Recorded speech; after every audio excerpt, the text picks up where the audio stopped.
The Philippine flag at the City Hall of Las Piñas is flown in half-mast.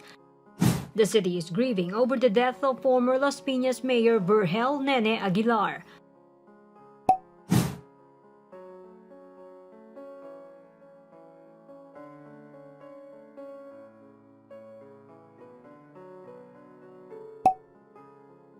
Aguilar died due to a heart ailment, his wife revealed in a statement.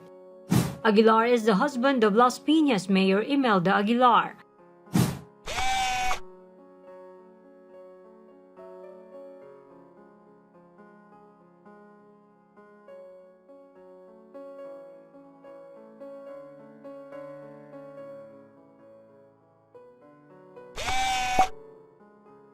The Lady Mayor also shared her grief.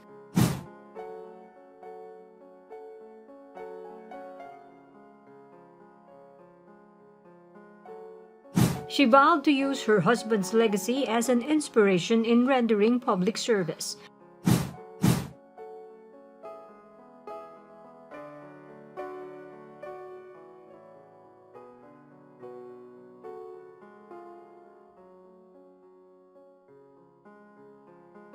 The late veteran politico is the brother of Senator Cynthia Villar.